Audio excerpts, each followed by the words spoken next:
আল্লাহুল্লাযী আরসালার রিয়াহা ফাতুসিরু সাহাবা, বাষ্প হয়ে পানিগুলি আকাশে উত্থিত হয় এবং মহাকাশে যাওয়ার পর এই পানিগুলি, লবণাক্ত পানিগুলি আল্লাহর মেশিনে সেগুলি মিষ্টি হয়ে যায়। জোরে কোন সুবহানাল্লাহ। পানিগুলি মিষ্টি হয়ে গেল। ওই মিষ্টি পানি আল্লাহ রাব্বুল আলামিন নাজিল করে দিলেন। এবার বৃষ্টি কণা কণা হয়ে পড়লো, ফোঁটা ফোঁটা বৃষ্টি। আল্লাহ খুঁজে দেখলেন বৃষ্টির ফোঁটাগুলি পৃথিবীর প্রতিটি কণা তালাশ করে তৃষ্ণার্ত কণাগুলিকে আল্লাহ পাক ভিজায় দিলেন। সেই জন্য তার নাম হলো রব। তিনি হচ্ছেন রব, প্রয়োজন মিটান। পানি সবচেয়ে প্রয়োজন বেশি, সেই পানি আল্লাহ পাক এভাবে সরবরাহ করলেন। জমিনের চারিদিকে নদী নালা রেখেছেন, জমিনকে আর্দ্র করেছেন, জমিনের ভিতরের পানি মিষ্টি করেছেন। টিউবওয়েল মারলে পরে, পাম্প করলে পরে ভিতর থেকে মিঠা পানি আল্লাহ পাক বের করে দেন। সুবহানাল্লাহ। এই মিষ্টি পানির ব্যবস্থা করেছেন। এরপরে তিনি ওই আল্লাহ পাক মিষ্টি পানির ব্যবস্থা করে বৃষ্টির মাধ্যমে পৃথিবীতে ফসল উৎপাদনের ব্যবস্থা করে দিলেন। পাক কোরআনে কারীমের মধ্যে বলেছেন, ওয়াজআলনা মিনাল মাই কুল্লা শাইইন হাই। পানি দ্বারাই আমি সব বস্তুকে সজীব রাখি। বৈশিষ্ট্যের দিক থেকে পানির রয়েছে অনেক গুণ, আশ্চর্য গুণ। পৃথিবীর ৭৫% হচ্ছে পানি। আকাশ থেকে অর্থাৎ চাঁদ থেকে যখন চাঁদে ভ্রমণকারীরা যখন ছবি তুলেছে, তো সেই ছবিতে ব্লু রং এসেছে বেশি, সবুজ এসেছে কম। সবুজ হলো গাছপালা, আর ব্লু হচ্ছে পানি। সমুদ্রের পানির রং হচ্ছে নীল। মানুষের শরীরের ভিতরে ৬০% পানি, গাছের মধ্যে রয়েছে পানি। পানি ছাড়া পৃথিবীর বাঁচার কোনো পথ নাই। আবার দেখেন, প্রচন্ড শীতের কারণে, ঠান্ডার কারণে যেসব এলাকায় তাপমাত্রা হিমাঙ্কের নিচে এসে যায়, সেই সব দেশে সমুদ্রের পানি আর দরিয়ার পানিগুলি বরফ হয়ে যায়। এই বরফ যখন হতে থাকে, তখন পানি তার নিজের তাপকে নিচের দিকে ছুটতে থাকে। উপরের তাপ বরফ হয়ে যায় ঠান্ডা, আর নিচে তাপ বিচ্ছুরিত করে দিয়ে পানির ভিতরে যত জলজ প্রাণী আছে আর উদ্ভিদ আছে, সবগুলিকে বাঁচায় রাখার ব্যবস্থা আল্লাহ রাব্বুল আলামিন এভাবে করে থাকে। এবার আল্লাহ রাব্বুল আলামিন বলছেন, এই পানি ছাড়া মানুষ বাঁচে না, প্রাণী বাঁচে না। পানি এমন এক জিনিস, এমন এক নিয়ামত আমি দান করলাম। আল্লাহ পাক বলেন, কুল আরাআইতুম ইন আসবাহা মাউকুম গাওরান ফামান ইয়াতিকুম বিমাইন মাইন। বলো দেখি, সবে শুকাইয়া যদি যায় এই জমিনের পানি, তাহলে হেথায় তটনির ধারা কে দিবে সবারে আনি। এই পৃথিবীর নদী নালা, খাল বিল, জমিনের আভ্যন্তরীণ দিকে পানিগুলি যদি আমি আল্লাহ রাব্বুল আলামিন শুকায় দেই, তাহলে আমি আল্লাহ ছাড়া এমন কে আছে যে নতুন করে আবার পানির আমদানি করে দিতে পারে? আছে কেউ? আজ পানির শূন্যতা আমাদের দেশে দেখা যাচ্ছে। পানি আস্তে আস্তে কমে যাচ্ছে, আস্তে আস্তে পানি শেষ হয়ে যাচ্ছে। কি কারণে শেষ হচ্ছে এবং কি হলে পানি পাওয়া যাবে পরে বলা যাবে ইনশাআল্লাহ। তো জীবন ধারণের জন্য যেমন পানির প্রয়োজন, জীবন ধারণের জন্য তেমন বাতাসেরও প্রয়োজন। পানি ছাড়া তো কিছু সময় চলতে পারে, পানি এবং খাদ্য ছাড়া কিছু সময় চলতে পারে, কিন্তু বাতাস ছাড়া তো এক মুহূর্ত চলে না, ঠিক কিনা? বুঝেন কিনা কথা? বাতাস ছাড়া এক মুহূর্ত চলতে পারে না। অথচ আল্লাহ রাব্বুল আলামিন এই বাতাস দিয়ে গোটা আকাশকে, শূন্য জায়গাগুলি বাতাস দিয়ে ভরে রেখেছেন, যাতে করে কারো বাতাসের কোনো অসুবিধা না হয়, শ্বাস করতে কোনো কষ্ট না হয়। প্রাণী জগৎকে বাতাস দিয়ে বাঁচিয়ে রাখার জন্য আল্লাহ পাক মহাশূন্যকে এভাবে সব এলাকা বাতাস দিয়ে ভরে রেখেছেন। এই জন্য তার নাম হচ্ছে রব। এটাই হচ্ছে রুবুবিয়তের নমুনা। আমার ভাইয়েরা, আল্লাহ রাব্বুল আলামিন পানি দিলেন, বাতাস দিলেন, খাদ্যের ব্যবস্থা করে দিলেন। শস্য শ্যামল এলাকায় আল্লাহ পাক সব জায়গাগুলিতে শস্য শ্যামল হোক অথবা উষর ধূসর মরুভূমি হোক, সারা পৃথিবী জুড়ে আল্লাহ রাব্বুল আলামিন খাবারের দস্তরখান বিছায় রেখেছেন। ওয়া মা মিন দাব্বা দাব্বাতিন ফিল আরদি ইল্লা আলাল্লাহি রিজকুহা। এই পৃথিবীর বুকে এমন কোন বিচরণশীল জীব নাই যেই জীবের রিজকের দায়িত্ব আমি আল্লাহ আমার নিজ হাতে গ্রহণ করি নাই। জোরে বলেন সুবহানাল্লাহ। সব রিজেক আমি ছড়ায় রেখেছি বিশ্ব জুড়ে সর্বত্র। আল্লাহ পাক বলছেন ফালইয়ানজুরিল ইনসানু ইলা তাআমিহি আন্না সাবাবনাল মা'a সাব্বা সুম্মা শাকাকনাল আরদা শাক্কা ফাআমবাতনা ফিহা হাব্বা। আল্লাহ পাক বলছেন মানুষের উচিত নিজ খাদ্যাদির দিকে লক্ষ্য করা, নিজের খাদ্যের দিকে লক্ষ্য করা। যেহেতু এই খাদ্য প্রতিদিন তার সামনে আসে, এদিকে তার লক্ষ্য করা উচিত। আমি প্রথমে জমিনের উপরে পানি বর্ষণ করি, পরে জমিনকে দীর্ণ বিদীর্ণ করি, এরপরে জমিনের ভিতরে উর্বরা শক্তি আমি দান করি। কে বলতেছেন এই কথা? আল্লাহ পাক বলছেন। এরপরে আমি নানান জাতের ফসল ফলন তোমাদের জন্য আমি দান করে দেই। খাদ্যের দিকে নজর করতেই জন্য আল্লাহ পাক বলেছেন মানুষ চতুর্দিক থেকে তো চোখ ফিরাতে পারে, মুখ ফিরাতে পারে, কিন্তু খাদ্যের দিকে তার নজর করতেই হয়। সকালে, দুপুরে, বিকালে, রাত্রে সব সময় তার সামনে খাবার আছে। আল্লাহ পাক বলেন খাবারের দিকে একটু নজর করো, কেমন ভাবে কি সুন্দর করে খাবারগুলি তৈরি করে দিয়েছি, শুরু কিভাবে হলো, পরিপক্ক কিভাবে হলো, সেদিকে তোমরা লক্ষ্য করো। সে লক্ষ্য তো করা নাই, সমানে খায়, বিসমিল্লাহ বলেন, আলহামদুলিল্লাহ বলেন, পাইকারি দরে খাইতেই থাকে। আল্লাহ পাক বলছেন খাদ্যাদির দিকে লক্ষ্য করো। এই যে চাউল তোমরা খাচ্ছ, আটা খাচ্ছ, গম খাচ্ছ, মাছ খাচ্ছ, গোশ খাচ্ছ, তাম পৃথিবীর সমস্ত বিজ্ঞানীরা একত্রিত হয়ে একটা চাউল বানাইতে পারবে? জোরে কোন পারবে? না পারবে। পারবে প্লাস্টিকের চাউল খাবে আর কলেরা হয়ে মরবে।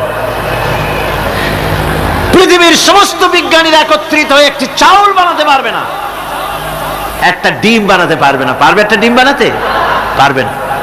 বিজ্ঞানীদের প্রশংসা আমরা করি, হ্যাঁ করি, বিজ্ঞানীরা অনেক কিছু বিশ্বকে উপহার দিয়েছে, কিন্তু মূল রবের কাছে আমরা যাই না, তাকে চিনতেও পারি না, সেখানে যাই না। বিজ্ঞানীরা কি করেছে? আল্লাহর বানানো জিনিসগুলি তারা ডিজাইন করেছে। ডিজাইন করতে তো নিষেধ নাই, আর ডিজাইন করাই যায়, সৃষ্টি করতে পারে না। বিজ্ঞানীরা সৃষ্টি করে নাই, ডিজাইন করেছে। কিরকম? আল্লাহ পাক চাউল তৈরি করেছেন। চাউল তৈরি করেছে কে?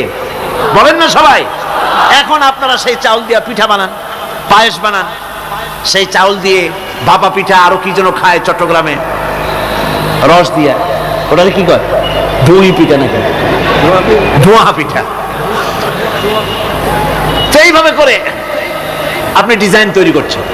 আটা দিচ্ছে, আল্লাহ পাক আটা তৈরি করেছেন, গম দিয়েছেন, এই আটা দিয়ে গোলগোল্লা তৈরি হচ্ছে, এর দ্বারা রুটি তৈরি হচ্ছে, এর দ্বারা অসংখ্য রকমের সিমাই টিমাই ইত্যাদি দিয়ে, লাচ্ছা সিমাই, নানান রকমের সিমাই আপনি ডিজাইন করেন, অসুবিধা নাই। আল্লাহর তৈরি করা কাঠ দিয়ে ফার্নিচার তৈরি হচ্ছে, টেবিল হচ্ছে, চেয়ার হচ্ছে, গোষ্ঠী শুদ্ধ হচ্ছে। আল্লাহর তৈরি করা লোহা দিয়ে মাইক হচ্ছে, স্ট্যান্ড গান হচ্ছে, ব্রেন গান হচ্ছে, তারপরে প্লেন হচ্ছে।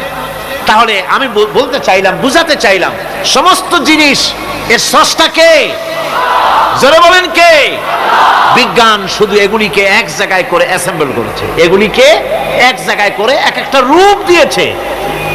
এখানে বিজ্ঞানের কৃতিত্ব আছে ঠিক, কিন্তু আপনারাই বলেন লোহা যদি আল্লাহ তৈরি না করতেন এই মাইক তৈরি হতো? রাইফেল তৈরি হতো? আর রাইফেল যদি নাই হতো তাহলে কারাগারের বন্দীগুলো মারতেন কি দিয়ে? রাইফেল যদি না হতো যুদ্ধ করতেন কি দিয়ে? ঠিক কিনা? যত মারামারি ইত্যাদি যা কিছু হচ্ছে, তো শুধু মারামারির জন্যই তো আল্লাহ লোহা বানান নাই। লোহার সবচাইতে বড় প্রয়োজন হচ্ছে জমিন কর্ষণ করা, জমিন চাষ করা। এই জমিন চাষের জন্য লাঙ্গল দরকার, শাবল দরকার, খন্তা দরকার, কোদাল দরকার।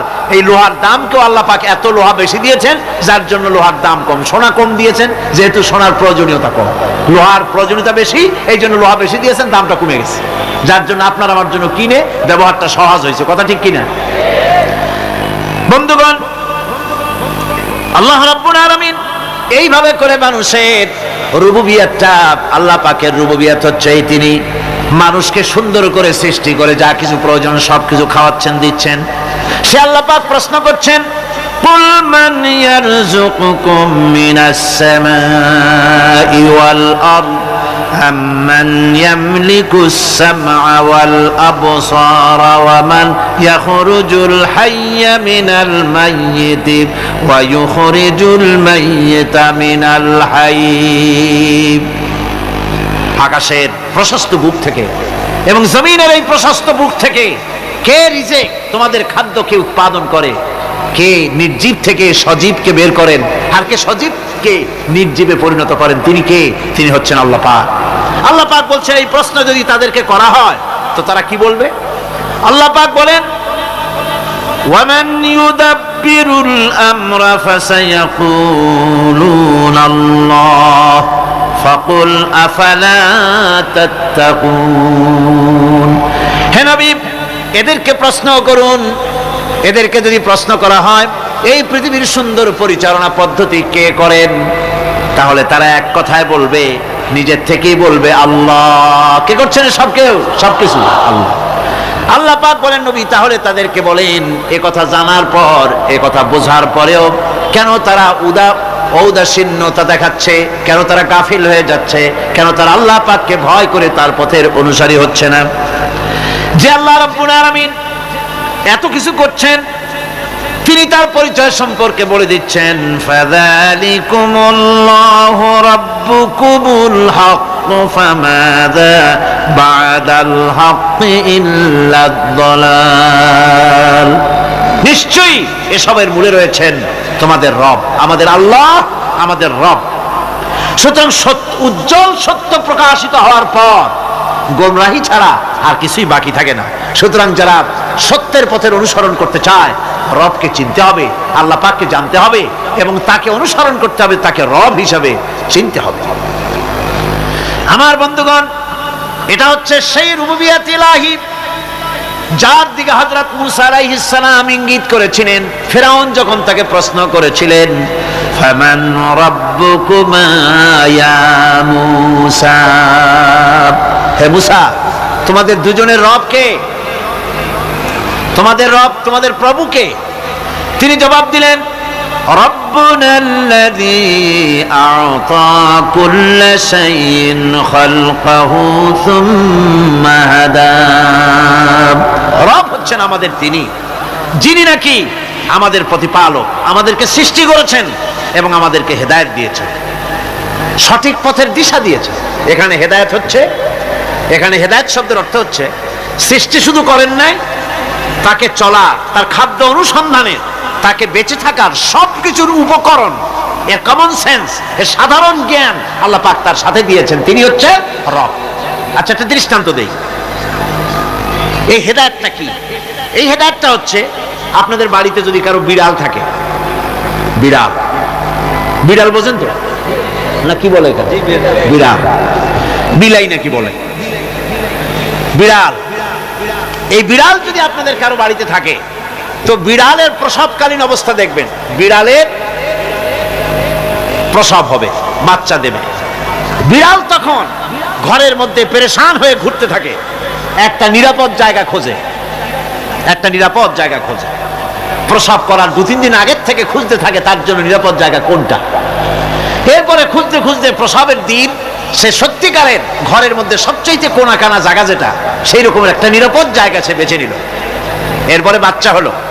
বাচ্চা হওয়ার পর এই বাচ্চার উপরে কেউ যেন আক্রমণ না করে, শত্রু যেন তার জায়গাটিতে না আসে, এই জন্য বাচ্চাটার ওর তো হাত দিয়ে মায়ের মতো কোলে নিতে পারে না, সে আস্তে করে ঘাটটা কামড়ায় ধরে যাতে করে বাচ্চা ব্যথা না পায়। ওইভাবে করে ঘাড় কামড়ায় ধরে, আজকে এই সিঁড়ির নিচে, কালকে ওই খাটের নিচে, পরশুদিন এই আলমারির কোনায়, এইভাবে বাচ্চাগুলি সরায় সরায় রেখে বাচ্চাকে প্রতিপালন করে। এই বিড়ালটাই হেদায়েত দিলটা কে? যিনি দিলেন তার নাম রব।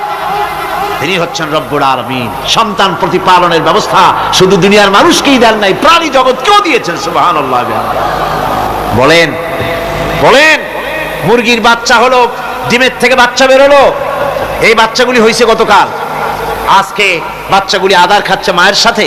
হঠাৎ করে একটা চিল এলো আর ওর মা একটা সিগন্যাল মারলো, সাথে সাথে বাচ্চাগুলি দৌড়াইয়া এমন পলান দিল আপনি তো ভালো, একাদশীর বাপেও তালাশ করে পাবে না যে মুরগির বাচ্চা পলাইলো কই। এখন ওই বাচ্চাটিকে এই সিগন্যাল সম্পর্কে কে অবহিত করলো যে এইরকম একটা আওয়াজ শুনলে এটা ভীতির আওয়াজ, এটা সাইরেন, এটা বিপদ সংকেত, এটা ডেঞ্জার সিগন্যাল, এটা শুনলে দেখলে তাড়াতাড়ি করে আত্মগোপন করবা। কে ঠিক গেল? আল্লাহ পাক শিখাইছেন। এখন এক শ্রেণীর বুদ্ধিজীবী তারা আবার উল্টা কথা কয়। তারা বলে কি? তারা বলে যে মুরগি বাচ্চা, এই বাচ্চা যে দৌড় মারলো, এখানে আল্লাহ এইসব কিছু নাই, নাউযুবিল্লাহ মিন যালিক। তো এখানে কি আছে? কয় যে এখানে বিষয়টা হলো এই যে এই মুরগি আর মোরগ, ওর বাপ মা, এই দুজনের মধ্যে আছে চিলের ভয়, আছে শিয়ালের ভয়। ওই ভয় ওদের মধ্যে ছিল, এই মা বাপের ক্রসের মাধ্যমে বাচ্চা আসছে, কাজে ওই ভয়, বাপের যদি কোনো রোগ থাকে, মায়ের রোগ থাকে, তো এগুলি তো বাচ্চার মধ্যেও ঢোকে। তো ভয় হোক, সুখ হোক, দুঃখ হোক, এই অনুভূতি স্বাভাবিক প্রক্রিয়ার মাধ্যমে বাচ্চার মধ্যে ঢুকছে, আর সিল দেখে আওয়াজ শুনে সে আত্মগোপন করেছে। এইটা আমি পড়িয়া আমি আমার আলোচনা এক জায়গায় বললাম বুদ্ধিজীবীদের উদ্দেশ্যে, যদি সত্যি তাই হয়, মোরগ আর মুরগি মা বাবার মধ্যেই ভয় আছে বলে বাচ্চার মধ্যেই ভয় ঢুকছে, সেই জন্য সে আত্মগোপন করছে, তাহলে আবার মানুষের ব্যাপারে কথাটা আনি। মানুষেরা সাপের ভয় করে না মহব্বত করে? কথার জবাব দিলে না, যখন তখন মনে হয় আপনারা সাপ বুঝি ভালোবাসেন। সাপ আমরা সকলেই ভয় পাই, মায়ও ভয় পায়, বাবাও ভয় পায়। এই মায়ের গর্ভে সন্তান এসছে, সন্তানের বয়স 2 বছর, 2.5 বছর, ঘরের মধ্যে কেউ ছিল না, ঘরের মধ্যে একটা সাপ আসছে, একটা সুন্দর সাপ, দেখতে সুন্দর, কিন্তু সে সাপে কামড়ালে মানুষ মরে যায়। ওই সাপটা মাথা উঁচু করে ফনা ধরেছে। এই বাচ্চাটা কি সাপ দেখে দৌড় মারবে, না বাচ্চাটা ওই সাপটাকে ধরার জন্য সে এগিয়ে যাবে? কোনটা করবে? এগিয়ে যাবে। তাহলে মা বাপের ভয়, তাদের মা বাপের রক্তের মধ্যে, শিরার মধ্যে, সব জায়গায় সাপের ভয়, তার মাধ্যমে বাচ্চা হিসেবে বাচ্চার মধ্যে সাপের মহব্বত হইল, কারণ ভয় হলো না কেন বাচ্চা অবস্থা। সুবহানাল্লাহ। আমার বন্ধুগণ, মুরগির বাচ্চাকে হেফাজত করার জন্য বুদ্ধিমান প্রাণী মানুষ তার কাছে নাই বলে আল্লাহ রাব্বুল আলামিন তারে বাচ্চা অবস্থা থেকে বোঝার তৌফিক দিয়েছেন কোনটা ভয়ের আওয়াজ, কোনটা হলো বিপদের আওয়াজ। মানব সন্তানের প্রতিপালন করার জন্য তার মার বাবা আছে বলে ওই রকম করে পশুদের মতো আল্লাহ বানান নাই, তাকে হেফাজত করার জন্য মা বাপ আছে বলে এই দায়িত্ব আল্লাহ পাক মা বাপের উপরে ছেড়ে দিয়েছেন। মা বাপ তাকে হেফাজত করে। রুবুবিয়তের প্রতিপালন, হেদায়েতের এই প্রতিপালন আল্লাহ পাক মানুষকে এভাবে করে তাদেরকে হেদায়েত দিয়েছেন, তার পথের চলার দিশা দিয়েছেন। পিঁপড়ার খাদ্য সংগ্রহের ব্যাপারটা দেখেন, পিঁপড়ার আছে দারুণ ঘ্রাণ শক্তি। কোথায় খাবা? 5 তলায় আপনি মিষ্টি খাচ্ছেন, রসগোল্লা থুয়ে দেন, তারপরে দেখেন কোন জায়গায় দিয়ে পিঁপড়া এসে জমের খাওয়া খায়, ঠিক কিনা? দেখেন তার কত তীব্র ঘ্রাণ শক্তি, সেখানে চলে যাচ্ছে। তাকে হেদায়েত দেওয়া হয়েছে, তাকে ঘ্রাণ শক্তি দেওয়া হয়েছে। চিল, শকুন, ঈগল কোথায় থাকে বুঝেন না? মহাশূন্যে 3 থেকে 3.5 মাইল উপরে শকুন, বাজ, ঈগল উঠতে থাকে। খাবে কি? ওখানে তো তার খাবার ছড়ানো নেই।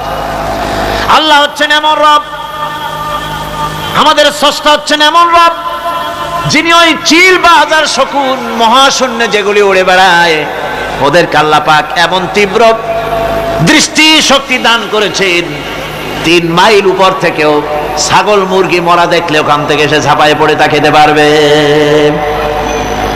তাকে দেওয়া হচ্ছে দৃষ্টি শক্তি। এরকম করে যার যা প্রয়োজন, সমস্ত প্রয়োজনগুলি আল্লাহ মিটাচ্ছেন। এরই নাম হচ্ছে রুবুবিয়াতে ইলাহি। এটাই হচ্ছে আল্লাহ পাক রব, এটা তার অসংখ্য প্রমাণ।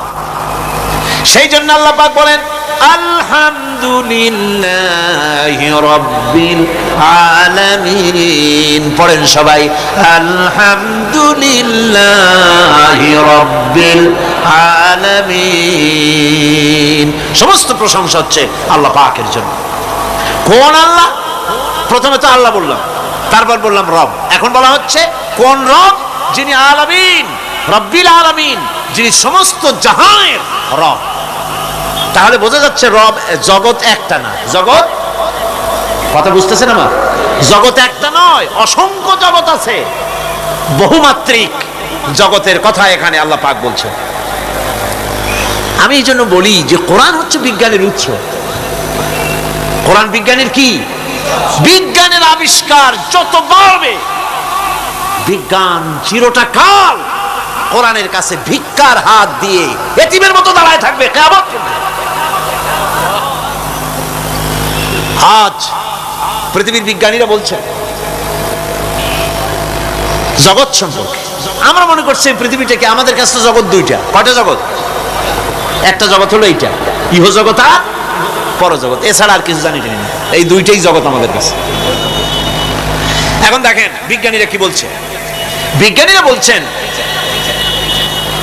সৌরজগতে শুধু আমাদের সৌরজগৎটাই শেষ না, অসংখ্য সৌরজগৎ আছে মহাশূন্যে, অসংখ্য সৌরজগৎ।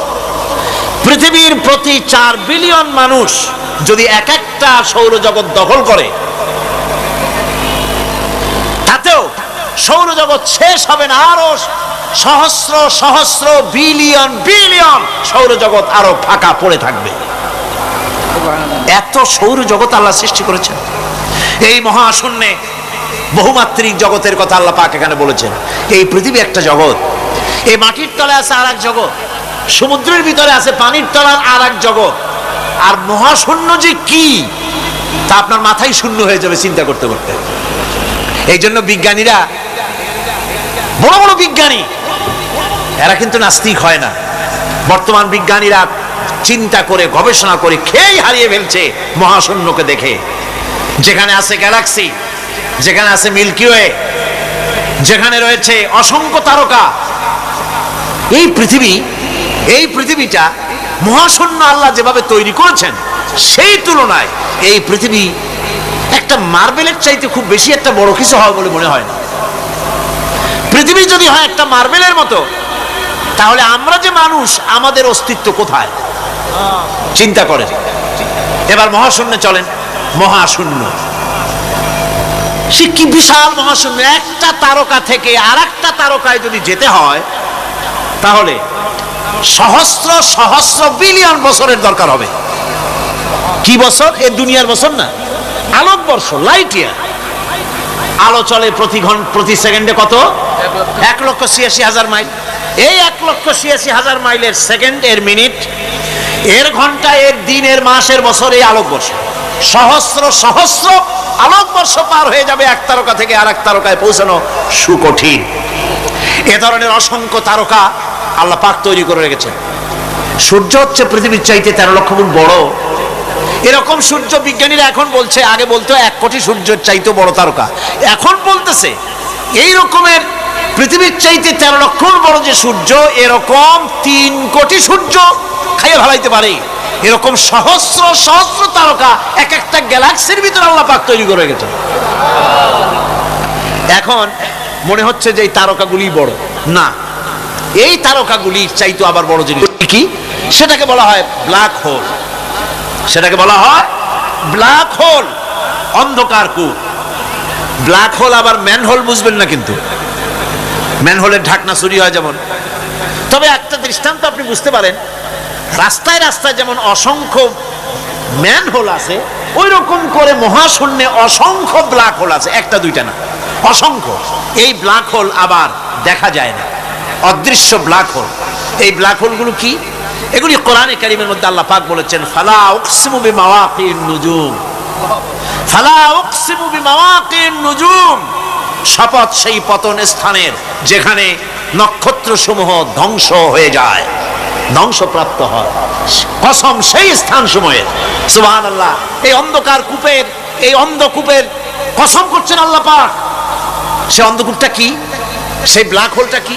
সেই ব্ল্যাক হোল হচ্ছে ওই যে তারকার কথা বললাম যে সূর্য খাইতে পারে, 3 কোটি সূর্য খাইতে পারে, এই রকমের তারকাগুলি ঘুরতে ঘুরতে কোনো এক কারণে যখন সে ব্ল্যাক হোলের রেঞ্জের মধ্যে এসে যায়, তখন ব্ল্যাক হোল ওকে এমন ভাবে চুষে হজম করে ফেলে যেমন বাচ্চা চকলেট চুষা খাইয়া ফেলায়, এইরকম ব্ল্যাক হোলগুলি অত বড় তারকাগুলি খাইয়া চুষা শেষ করে ফেলে যায়।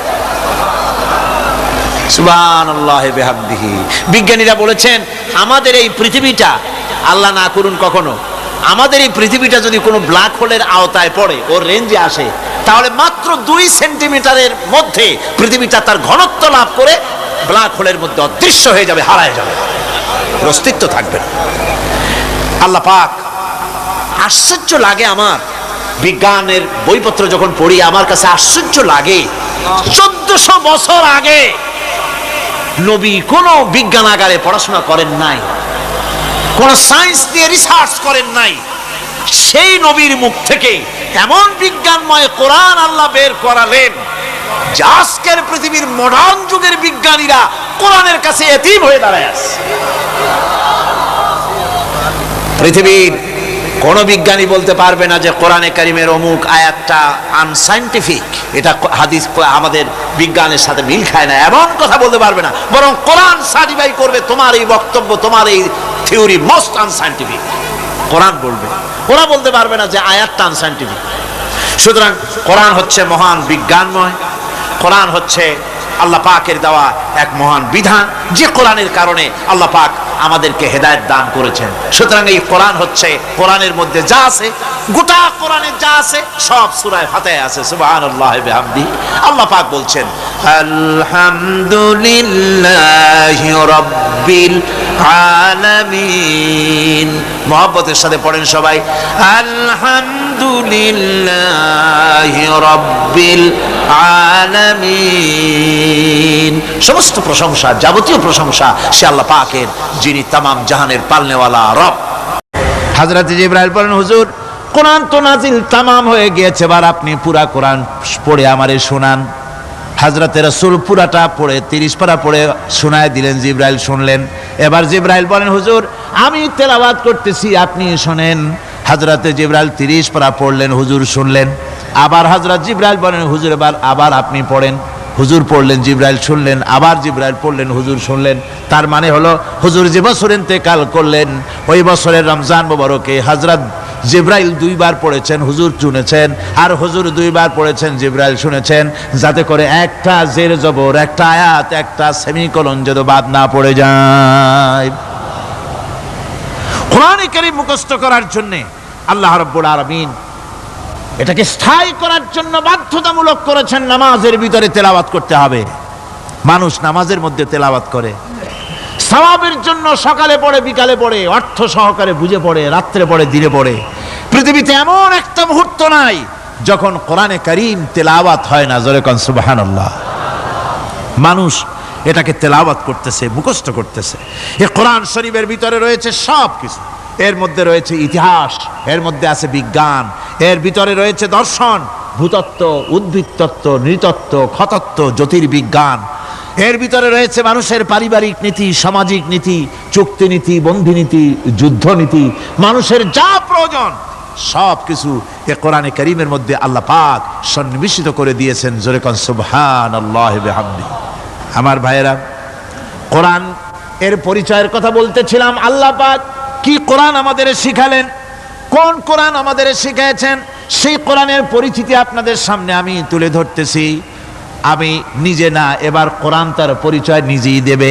কেউ যদি কোরআনের কাছে জিজ্ঞাসা করে, কোরআন তুমি কোথা থেকে নাজিল হয়েছ, কে তোমাকে নাজিল করেছে, এই প্রশ্ন যদি কেউ কোরআনের কাছে করে, কোরআন নিজেই তার জবাব দিতে পারে কিনা? কোরআন নিজেই বলে, তানজিলাম মিম্মান খালাকাল আরদা ওয়াস সামাওয়াতিল উলা। এই কোরআন নাজিল করেছেন তিনি, যিনি ওই সুউচ্চ আকাশ আর জমিনকে যিনি সৃষ্টি করেছেন, সেই আল্লাহ আমারে নাজিল করেছেন। কোরআনের কাছে কেউ যদি প্রশ্ন করে, ও কোরআন এই পৃথিবীতে নাজিল হওয়ার আগে তুমি কোথায় ছিলে, কেউ যদি প্রশ্ন করে, কোরআনে কারীম নিজে নিজের পরিচয় শোনায়, আমি কোথায় ছিলাম শোনো। বাল হুয়া কুরআনুম মাজিদুন ফি লাউহিম মাহফুজ। বরং এই কিতাব অতীব মর্যাদা সম্পন্ন, সুরক্ষিত ফলকে লিপিবদ্ধ ছিল। আমি ছিলাম লৌহে মাহফুজে, সেখান থেকে এসেছি।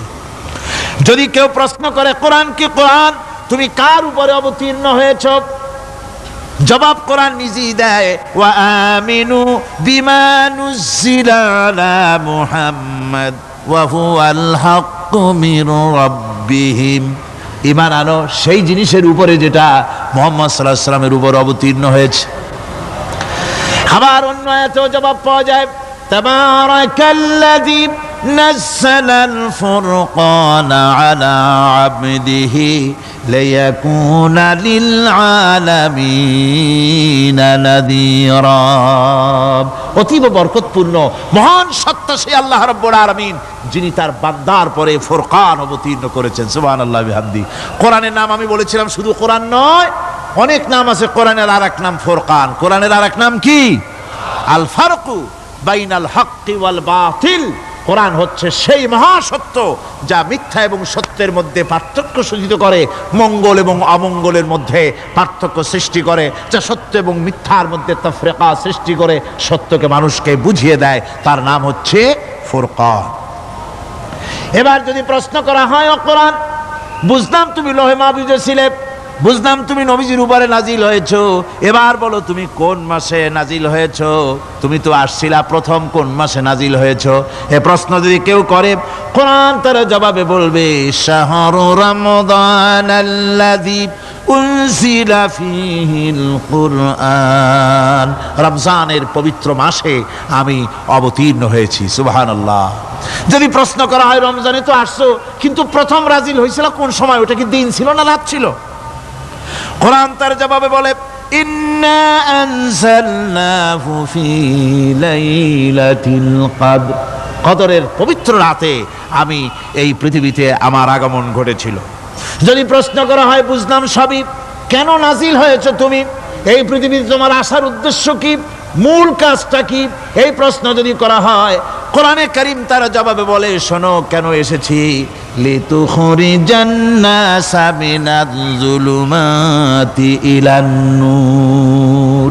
আমার মিশন হচ্ছে গোটা বিশ্ব মানবতাকে পঞ্জীভূত জমাট বাঁধা অন্ধকারের ভেতর থেকে টেনে বের করে আলোর সন্ধান দিতে, আলোর দিকে আনার জন্য আমি কোরআন নাজিল হয়েছি। গোটা পৃথিবীর মানুষ আছে অন্ধকারের ভিতরে। কিসের মধ্যে? অন্ধকার কি? অন্ধকার হচ্ছে পুঁজিবাদ, অন্ধকার সমাজতন্ত্র, অন্ধকার ধর্ম নিরপেক্ষতাবাদ, অন্ধকার জাতীয়তাবাদ। মানুষের তৈরি করা যত মতবাদ সব কি? জোরে কোন, সবগুলি কি? অন্ধকার। আজকে আসার সময় দেখলাম দেওয়ালে লেখা, সমাজতন্ত্র আমরা প্রতিষ্ঠা করে ছাড়ব। চিন্তা করলাম যারা লিখছেন তারা কি পাগল না ছাগল? কি আশ্চর্য কথা! যেই মতবাদ পৃথিবীর মাটি থেকে যে দেশে জন্মগ্রহণ করেছে, এই মতবাদ সেই দেশের লোকেরা ঝাঁটা মেরে তাদের দেশ থেকে বিদায় করে দিল, তাদের কাছ থেকে কোদাল হাতুড়ি বিদায় করে দিল, পতাকা ছিন্ন ভিন্ন করে জুতার তলে শেষ করে দিল। মার্ক্সের তৈরি করা শত সহস্র বিলিয়ন মার্ক্সের বইগুলি আগুন জ্বালিয়ে দিল। আর বাংলাদেশের কিছু ছাগল পাগল সমাজতন্ত্র এখন টিকায় রাখবো। এটা মাথা খারাপ, পাগল না মাথা গোল বুঝতে পারছি না। আমার বন্ধুগণ, এগুলি সব অন্ধকার। এই অন্ধকারের ভেতর থেকে মানুষগুলিকে টেনে আনবে কোরআন কিসের দিকে? আলোর দিকে। এবার যদি প্রশ্ন করা হয়, বুঝলাম তুমি অন্ধকার থেকে আলোর দিকে নিয়ে আসবে, আলোর দিকে আসলে পরে ফায়দাটা কি হবে? মূল ফায়দাটা বুঝায় দাও, আসল ফায়দা কি হবে তোমারে যদি মানি? কোরআন তার জবাব দেয়, নিজের পরিচয় নিজে তুলে ধরে, ফামান তাবিআ হুদায়া ফালা খাউফুন আলাইহিম ওয়ালা হুম ইয়াহজানুন। এই কোরআনকে যদি মেনে চলো, এই কোরআনের আইন যদি মানো, সমাজে মানো, ব্যক্তিতে মানো, পরিবারে মানে, রাষ্ট্রে মানো, জীবনের সব ক্ষেত্রে সমস্ত জায়গায় যদি এই কোরআনকে মেনে চলো, ফালা খাউফুন আলাইহিম, তাহলে তোমাদের কোনো ভয় থাকবে না, ওয়ালা হুম ইয়াহজানুন, কোনো চিন্তাও থাকবে না। কিসের ভয় থাকবে না? কোরআনের আইন মেনে যদি চলো সমাজে ও রাষ্ট্রে, চুরির ভয়, ডাকাতির ভয়, জেনার ভয়, হত্যার ভয়, সন্ত্রাসের ভয় কোনো ভয় থাকবে না। ওয়ালা হুম ইয়াহজানুন, চিন্তাও থাকবে না। খাওয়া পড়া, শিক্ষা, চিকিৎসা, বাসস্থান, এগুলির কোনো চিন্তা থাকবে না। কোরআনের সমাজে সব কিছুর গ্যারান্টি দেওয়া হবে, সবগুলি পেয়ে যাবে। এখন যদি আবার প্রশ্ন করা হয় কোরআন বুঝলাম তোমারে মানলে পরে সব ফায়দা হবে, তাহলে এবার জবাব দাও তোমার ভিতরে কি রাজনীতি আছে নাকি? আমি তো মানুষ, আমার রাজনীতি করা লাগে। Man is social animal. আমরা তো জঙ্গলের পশু নই, আমরা তো মানুষ। আমাদের সমাজ আছে, আমাদের পৌর নির্বাচন আছে, আমাদের জাতীয় নির্বাচন আছে, আমাদের কলকারখানা আছে, জমিন আছে, আমাদের রাজনীতি, অর্থনীতি, সমাজনীতি আছে, পারিবারিক নীতি আছে, অনেক নিয়ম মালা আছে, নিয়ম নীতি আছে। তোমারে মানলে তোমার ভিতরে কি ওগুলো আছে নাকি সে কথা বলো। কোরআন তার জবাবে বলে وَنَزَّلْنَا عَلَيْكَ الْكِتَابَ تِبْيَانًا لِكُلِّ شَيْءٍ وَهُدًى وَرَحْمَةً وَبُشْرَى لِلْمُسْلِمِينَ। কোরআন জবাবে বলে শুনে রাখো, শুধু অর্থনীতি সমাজনীতি নয়, শুধু রাজনীতি আর শিক্ষানীতি যুদ্ধনীতি নয়, তোমার জীবনে যা কিছু দরকার, ইহকালে যা কিছু দরকার, পরকালে সব কথাগুলি আল্লাহ রব্বুল আলামিন আমি কোরআনের সিনার ভিতরে খুলে খুলে বর্ণনা করে দিয়েছেন। সব কথা এ কোরআনে কারীমের ভিতরে রয়েছে। তোমার এমন কোনো জিনিস নাই যা তুমি কোরআনে কারীমের মধ্যে পাবে না। তোমার সমস্ত প্রয়োজন আমার বুকের মধ্যে আল্লাহ দিয়ে দিয়েছেন। বিজ্ঞান আছে, দর্শন আছে, ইতিহাস আছে, সব আছে এর মধ্যে। তবে কোরআনের মধ্যে বিজ্ঞান আছে বলে আমি এটাকে বিজ্ঞানের কিতাব বলবো না, দর্শন আছে বলে দর্শনের কিতাব আমি বলবো না, রাজনীতি আছে বলে কোরআনকে আমি রাজনীতির কোনো কিতাব বলবো না। কোরআন তাহলে কি? কোরআন হচ্ছে অর্থনীতি, সমাজনীতি, রাজনীতি, পারিবারিক নীতি, মানুষের জীবনের যা কিছু প্রয়োজন, সমস্ত নীতিমালার নীতি গ্রন্থের নাম হতেছে কোরআনে কারীম। সমস্ত নীতিমালার নীতি গ্রন্থ কোরআন। এখানে রয়েছে সব কিছুর উৎস, যেটা গ্রহণ করলে পরে মানুষ আরামে থাকতে পারবে। অমুসলিম নাগরিক বৃন্দ তাদের নাগরিক মর্যাদা পাবে। মুসলমান, কৃষক, নারী, চিকিৎসা, কৃষিবিদ, সাধারণ মানুষ, রং, বর্ণ, ভাষা নির্বিশেষে গোটা মানব সভ্যতা আরামে বাস করতে পারবে। পশু পাখিও আরামে থাকবে, গাছপালাও আরামে থাকবে, যেহেতু নির্দেশ হয়েছে বিনা প্রয়োজনে গাছের পাতাটিও ছিঁড়ো না। ইসলামের সমাজ যদি চালু হয়, গাছেরাও আরাম পাবে, পাহাড়ও আরাম পাবে। চট্টগ্রামের লোকেরা যেভাবে পাহাড় কাটা আরম্ভ করেছে, এটা বড় দুঃখজনক। জুমলায় মোতারেজা একটা বলে দিলাম, অপ্রাসঙ্গিক হলেও জরুরি কথা। আপনারা পাহাড় কাটতেছেন না, আপনাদের নিজেদের পায়ে নিজেরা কুড়াল মারতেছেন। খবরদার পাহাড় কাটবেন না। আল্লাহর প্রকৃতির ভারসাম্য আপনারা নষ্ট করছেন বলে ওজোন স্তরে ফাটল ধরেছে। তা রিপেয়ার করার জন্য আজকে বিশ্বের সব বিজ্ঞানীরা হতাশ হয়ে গিয়েছে, পাগল হয়ে গেছে। কেমনে এই ওজোন স্তরের ফাটলকে রিপেয়ার করব? ওজোন স্তরটা কি? ওজোন স্তর হচ্ছে সুবহানাল্লাহ, আল্লাহর যে কত দয়া। সূর্য, সেই সূর্যের রয়েছে আলট্রা ভায়োলেট রে, যাকে বাংলায় বলা হয় অতি বেগুনি রশ্মি। যে রশ্মিটা সৃষ্টি জগতে যদি আসে আর তা যদি কোনো প্রাণীর শরীরকে টাচ করে, তাহলে সমস্ত প্রাণী ক্যান্সার হয়ে, এক্সিমা হয়ে, বিখাউজ হয়ে, অ্যাজমা হয়ে সমস্ত প্রাণী মরে যাবে, কেউ বাঁচবে না। মারাত্মক রশ্মি। সেই রশ্মিটা যাতে সৃষ্টি জগৎকে টাচ করতে না পারে, সেজন্য আল্লাহ পাক একটা ওজোন স্তর তৈরি করেছেন। ওখানে এসে ওটা বাধাপ্রাপ্ত হয়, পৃথিবীর মাটিতে আসে না। যা কিছু পৃথিবীর মানুষের জন্য, পৃথিবীর জন্য কল্যাণকর, সেগুলি সূর্য থেকে আসতে থাকে। সুবহানাল্লাহ ওয়া বিহামদিহি। যেটা ক্ষতিকর সেটা আল্লাহ পাক আটকায় রাখেন। এখন সেই ওজোন স্তরে ফাটল ধরলো। কেমনে ফাটল ধরলো? ফাটল আপনি আমি ধরাইছি। আপনি বলবেন যেটা কেমন কথা, আমি তো ওইখানে যাই নাই, আমি ফাটল ধরাইলাম কেমনে? ওই যে সেই আপনার প্রাইমারি স্কুলে ভিজিট করতে গিয়েছিলেন ইন্সপেক্টর, তারপরে প্রাইমারি না হাই স্কুল ভিজিট করতে গেছে, যায়া জিজ্ঞেস করছে ছেলেরা কি পড়ছো? বল ইতিহাস। ঠিক আছে, ইতিহাস থেকেই প্রশ্ন করব। বলো তো চীনের প্রাচীর কে ভেঙেছে? ছেলেরা জবাব দিচ্ছে না। তুমি বলো, তুমি বলো। কেউ বলছে না। বেঞ্চের কোনা যে ছেলেটি, সে বলছে সর্বনাশ। কেউ যখন স্বীকার করে না, এটা তো আমার মাথায় আসবে। সব শেষ ইন্সপেক্টর তাকে বলছে তুমি বলো তো কে ভেঙেছে চীনের প্রাচীর? কয় স্যার গ্রামে আমার দুষ্টমির যথেষ্ট বদনাম আছে, কিন্তু চীনের প্রাচীর ভাঙার মতো দুষ্কর্ম আমি করি নাই। ইন্সপেক্টর খুব রেগে গেলেন, মাস্টারের দিকে তাকালেন, এই বুঝি আপনার ইতিহাস পড়ানো? মাস্টার ইন্সপেক্টরের বিরক্তি ভরা মুখ দেখে বলছেন, স্যার রাগ করবেন না, এসব ছাত্র তো আমার, ওদের অবস্থা তো আমি জানি, আপনি আসছেন ঢাকা থেকে, আপনি জানবেন কি? আমি হলপ করে বলতে পারি আমার ক্লাসের কোন ছাত্র চীনের প্রাচীর ভাঙে নাই।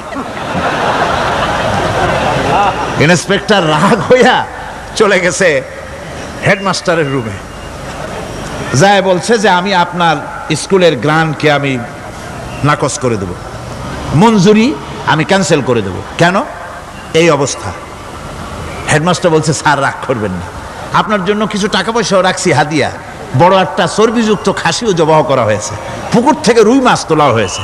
তারপরেও আমার ছাত্ররা, টিচাররা বলার পরেও যদি আপনার সন্দেহ হয়ে থাকে যে আমার ছাত্ররাই ভাঙছে, তো ওই আপনি অসন্তুষ্ট হবেন না, রাগ করবেন না স্যার, ওই প্রাচীর ভাঙতে যা খরচ লাগে আমি কিছু খরচ দেবো, তো আপনি রাগ করেন না। এখন চিন্তা করেন, স্কুলের ছাত্র থেকে শুরু করে হেডমাস্টার পর্যন্ত জ্ঞানের বহর। তো বলতেছিলাম, আপনি আমি ওজন স্তরে ফাটল ধরিয়েছি, তার অর্থ এই নয় যে আপনারা গিয়ে ওখানে কুড়াল মারিয়ে ওটারে ভাঙছেন। তাহলে ওটা কি হয়েছে? কোরআনে কারিমে রব্বুল আলামিন বলেন, ওয়ামা আসাবাকুম মিন মুসিবাতিন ফাবিমা কাসাবাত আইদিকুম ওয়া ইয়াফু আন কাসীর। যত বিপদ তোমাদের উপর আরোপিত হয়, সমস্ত বিপদ তোমাদের দুই হাতের কামাই করা। কে বলছেন? আল্লাহ পাক। ওজন স্তরে ফাটল ধরেছে, এটা বিপদ, বিশ্বের সমস্ত মানব সভ্যতা সৃষ্টি জগতের জন্য বিপদ। এই বিপদের জন্য দায়ী পৃথিবীর মানুষ। কিরকম? সেটা হচ্ছে গাড়ির পেছন থেকে যে কালো ধোঁয়া বের হয়, কল কারখানার চিমনি থেকে যে কালো ধোঁয়া বের হয়, এই কালো ধোঁয়াগুলি, তারপরে সমস্ত কেমিক্যাল উইপেন সেগুলি যে টেস্ট করা হয়, তার রিয়াকশন ইত্যাদি, এই কালো ধোঁয়া এবং সমস্ত মারণাস্ত্রগুলি এক্সপেরিমেন্ট করার সমস্ত এই রিয়াকশনগুলি সবগুলি গিয়ে ওই ওজন স্তরে ফাটল ধরিয়ে দিয়েছে। আস্তে করে পাতলা হয়ে এটা ফেটে গিয়েছে, অতি বেগুনি রশ্মি আসা শুরু করেছে। এটাকে বন্ধ করার জন্য বিজ্ঞানীরা আজ মরিয়া হয়ে গিয়েছে। ইনশাআল্লাহ আল্লাহ পাক তার বিজ্ঞানীদের মানুষের মাথায় বুদ্ধি এনে দিবেন, রিপেয়ারও হয়ে যাবে ইনশাআল্লাহ। সবাই বলেন ইনশাআল্লাহ। তাহলে বললাম কেন এ কথাটা? এই জন্য বললাম যে কোরআনে কারীমের মধ্যে আল্লাহ রাব্বুল আলামিন সব কথা বলে দিয়েছেন, কোনো কথা বাদ রাখেন নাই। পাহাড়গুলি ভেঙে আমরা ক্ষতি করতেছি, গাছগুলি কেটে আমরা ক্ষতি করতেছি, প্রকৃতির ভারসাম্য নষ্ট করে দিচ্ছি, ফলে সমুদ্রের পানি স্ফীত হচ্ছে, ভূমিকম্প বাড়তেছে, ঘূর্ণিঝড় হচ্ছে, টর্নেডো হচ্ছে, পৃথিবী বিধ্বস্ত হয়ে যাচ্ছে, ক্লাইমেটের পরিবর্তন আসছে। আজকে পৌষ মাস, এটা কি মাস? কত তারিখ? দেখেন বাংলা ভাষাকে কত মহব্বত করি। যদি বলি আজকে ডিসেম্বরের কত তারিখ, গড়গড় করে মুখস্থ হয়ে যাবে। বাংলারে খুব ভালোবাসি, মাসটার তারিখ বলতে পারলাম না, দুঃখিত। এই হলো আমাদের ভালোবাসা। আজকে পৌষ মাসের অর্ধেকও শেষ হয়ে যাচ্ছে, অথচ মনে হচ্ছে শীত যেন তার শ্বশুর বাড়ি বেড়াতে গেছে। এই যে অবস্থা, এই অবস্থা শুধু বাংলাদেশে নয়, গোটা পৃথিবীতে ক্লাইমেটের একটা বিরাট পরিবর্তন আসতেছে, একটা বড় রকমের পরিবর্তন আসতেছে। এর কারণ হচ্ছে এই পৃথিবীর মানুষেরা নিজেরাই প্রকৃতির ভারসাম্যকে নষ্ট করে দিয়েছে। এই ভারসাম্য নষ্ট হওয়ার কারণে আবহাওয়ার পরিবর্তন হচ্ছে, সামুদ্রিক জলোচ্ছ্বাস বাড়তেছে, ভূমিকম্প, আগ্নেয়গিরি ইত্যাদি হচ্ছে এবং পৃথিবীর মানুষ বিধ্বস্ত হচ্ছে। বলতেছিলাম এই কোরআনে কারীমের মধ্যে আল্লাহ পাক সব কথা বলে রেখেছেন। যদি জানতাম, বুঝতাম, তাহলে এই অবস্থার সৃষ্টি হতো না। এটা বিজ্ঞানের বই নয়, রাজনীতির বই নয়, সমাজনীতির বই নয়, বরং সমস্ত নীতিমালার উচ্চ, জ্ঞানের উচ্চ হচ্ছে আল কোরআন। জ্ঞানের উচ্চ কি? আরো জোরে বলেন, জ্ঞানের উচ্চ কি? আল কোরআন। পবিত্র কোরআনে এমন এমন ঘটনা আল্লাহ পাক বলেছেন যা ষষ্ঠ শতাব্দীর দুনিয়া এ সম্পর্কে কিছুই জানতো না। অবশ্য কিছু কিছু ঘটনা ইহুদিদের কিতাবে অতিরঞ্জিত আকার এবং বিকৃত অবস্থায় এসেছে, কিন্তু কোরআনে কারীম দুনিয়ার মানুষকে আদম সৃষ্টি, নূহের বন্যা, তারপরে মুসা আলাইহিস সালাম ফেরাউনের ঘটনা, ইব্রাহিম আলাইহিস সালামের নমরুদের ঘটনা এবং ইউসুফ আলাইহিস সালামের কাহিনী সবগুলিকে সুন্দর করে কোরআন শরীফ উপস্থাপনা করেছে রাসূলের মাধ্যমে, যা পৃথিবীর ইতিহাসে কেউ জানতো না, সেগুলি আল্লাহ পাক জানাইছেন কিভাবে। কোরআনে কারীম বলছে, তিলকা মিন আম্বাইল গায়বি নূহিহা ইলাইকা মা কুনতা তা'লামুহা আনতা ওয়ালা কওমুকা মিন ক্বাবলি হাদা। এ হলো সব অজ্ঞাত ঘটনা। সমস্ত ঘটনাগুলি আল্লাহ পাক তার হাবিবকে শুনিয়ে বলে দিলেন, সব অজ্ঞাত ঘটনা যা তুমি জানতে না, তোমার কোনো জানা ছিল না, আমি ওহীর মাধ্যমে তোমাকে সব জানাইছি। ইউসুফ আলাইহিস সালামকে যখন তার ভাইয়েরা কুয়ার মধ্যে ফেলে দিতেছিল তখন তুমি উপস্থিত ছিলে না, এই ঘটনা ওহীর মাধ্যমে আমি জানালাম। মুসা আলাইহিস সালামকে যখন ফেরাউন দরিয়ার ভিতরে ফেলে দিল, সেই সময় তুমি সিনাই পর্বতের পাশে দাঁড়িয়ে সব দৃশ্য লক্ষ্য করনি, অথচ আমি ওহীর মাধ্যমে সব তোমাকে খুলে খুলে বলে দিয়েছি। আল্লাহ পাক সমস্ত ঘটনাগুলিকে বলে বলে কোরআন শরীফের মধ্যে সব সাজিয়ে দিলেন, বলে দিলেন। তিনি বললেন, ওয়ামা কুনতা বিজানিবিল গারবি ইয কাদাইনা ইলা মুসাল আমরা ওয়ামা কুনতা মিনাশ শাহিদিন। ফিরআউন যে মুসার সঙ্গে যে ব্যবহারটা করলো, এ সময় সেখানে তুমি উপস্থিত ছিলে না, আমি ওহীর মাধ্যমে তোমাকে তা জানিয়েছি। كذلك نقص عليك من أنباء ما قد سبق وقد آتيناك من لدنا ذكرا। আল্লাহ পাক বলেন, এভাবে আমি আপনার কাছে অতীত ঘটনাবলী ওহীর মাধ্যমে নিখুঁতভাবে আপনার সামনে সব বলে দিয়েছি। আমার ভাইয়েরা, এই বিশ্বলোকে ঊর্ধ্ব লোক সম্পর্কে নির্ভুল তথ্য বর্ণনা আল্লাহ পাক করে দিয়েছেন কোরআনের মাধ্যমে। 1665 খ্রিস্টাব্দে স্যার আইজাক নিউটন তিনি আবিষ্কার করলেন মাধ্যাকর্ষণ শক্তিকে। এই মাধ্যাকর্ষণ শক্তি, ল অফ গ্র্যাভিটেশন, এ সম্পর্কে মানুষের এই থেকে কিছু জানলো, কিন্তু আজ থেকে 1400 বছর আগে আল্লাহ রাব্বুল আলামিন তার উম্মি নবী, যিনি কোনো বিজ্ঞানাগারে লেখাপড়া করেন নাই, কোনো সায়েন্স রিসার্চ করেননি, যিনি কোনো কলেজ ইউনিভার্সিটিতে পড়াশোনা করেননি, তার মাধ্যমে জানিয়েছেন মাধ্যাকর্ষণ শক্তির কথা। কোরআন বলছে, ইন্নাল্লাহা ইউমসিকুস সামাওয়াতি ওয়াল আরদা আন তাজুলা। এই পৃথিবী এবং সমস্ত গ্রহ উপগ্রহকে আল্লাহ পাক বলছেন, আমি এমন এক শক্তি দিয়েছি যে শক্তির মাধ্যমে একটা আরেকটাকে আকর্ষণ করে রাখছে। এই পৃথিবীতে মাধ্যাকর্ষণ শক্তি শুধু পৃথিবীর নাই, সূর্যের আছে, মঙ্গলের আছে, নেপচুনের আছে, ইউরেনাসের আছে, বৃহস্পতির আছে। প্রত্যেকটি গ্রহের আলাদা আলাদা মাধ্যাকর্ষণ শক্তি আছে, আর এই শক্তির বলে একটা আরেকটাকে টেনে ধরছে যাতে করে বিচ্ছিন্ন হয়ে না যায়, যাতে করে ধ্বংসপ্রাপ্ত না হয়। এগুলি আল্লাহ পাক এই তথ্যগুলি কোরআনে কারীমের মধ্যে বলেছেন। ফলে মরিস বুকাইলির মতো লোক, যিনি ফরাসি দার্শনিক, তিনি বলেছেন দুনিয়ার সমস্ত বিজ্ঞানীদের থিওরি হচ্ছে এই যে বিজ্ঞানের কোনো থিওরি ফাইনাল নয়, আজ একটা হচ্ছে, কাল সেটাকে পরিবর্তন করে নতুন আরেক থিওরি আসতেছে। কিন্তু কোরআনে কারীমের মধ্যে আমি, কে বলতেছেন কথা? না না না, মরিস বুকাইলি বলছেন, কোরআন শরীফের ভিতরে আমি যে বিজ্ঞানের তথ্য পেয়েছি, থিওরি পেয়েছি, তার কোনো পরিবর্তন আজও হয় নাই, ভবিষ্যতেও হওয়ার কোনো সম্ভাবনা নাই। মরিস বুকাইলি মনে করেছিলেন বেদ আর বাইবেলে যেমন ভুল আছে, কোরআন শরীফে ওই রকম ভুল আছে, নাউজুবিল্লাহ। সেই জন্য তিনি আরবি শিখলেন কোরআন বোঝার জন্য, ভুল ধরার জন্য। কোরআন শিখলেন কি জন্যে? ভুল ধরার জন্য। আর এমন শেখা শিখছেন, ওই আরবি শিক্ষা মানে আমাদের দেশের লোকদের মতো আনাকুম জানাকুম শেখে নাই, ভালো করেই শিখছে, ভালো করেই মুখস্থ করেছেন, তার ভালো করে আরবি শিখেছেন, তারপরে কোরআন শরীফ পড়েছেন, তারপরে তিনি এ কোরআন পড়ে তেলাওয়াত করে বুঝে এরপরে তিনি বই লিখেছেন দি Bible, the Quran and science. এই বইয়ের মধ্যে তিনি পরিষ্কার লিখেছেন, কোরআন পড়লাম, এর ভিতরে একটা নক্তা দেওয়ার, একটা কলমের ফোঁটা দেওয়ার জায়গা কারো নাই। কোরআন নিঃসন্দেহে মহান স্রষ্টা আল্লাহ রাব্বুল আলামিনের মানুষের বানানো কিতাব, এটা হতে পারে না। সুতরাং কোরআন শরীফের মধ্যে আল্লাহ পাক সব কথা বলে দিয়েছেন। বিজ্ঞানের সাথে কিন্তু কোরআনের সংঘর্ষ নাই। অনেকে মনে করে যে বিজ্ঞান আর কোরআন এর মধ্যে বিরাট সংঘর্ষ। না, বিরাট সংঘর্ষ নয়, দুই একটা পয়েন্টে সংঘর্ষ থাকতে পারে। অধিকাংশ ব্যাপারই বিজ্ঞান, আমি মনে করি বিজ্ঞানের আবিষ্কার যত বাড়বে কোরআন বোঝা মানুষের জন্য তত সহজ হবে। এটা আমার ধারণা, এটা আমার ধারণা। বিজ্ঞানের সাথে দুই একটা পয়েন্টের উপরে সংঘর্ষ আছে, যেমন চন্দ্র এবং সূর্য সম্পর্কে, সৌরজগৎ সম্পর্কে Copernicus, Kepler, Galileo, Newton, Einstein মহাশূন্য সম্পর্কে যে সব বক্তব্য রেখেছেন, সেসব বক্তব্যের সাথে কোরআন শরীফের কিছুটা বৈপরীত্য রয়েছে।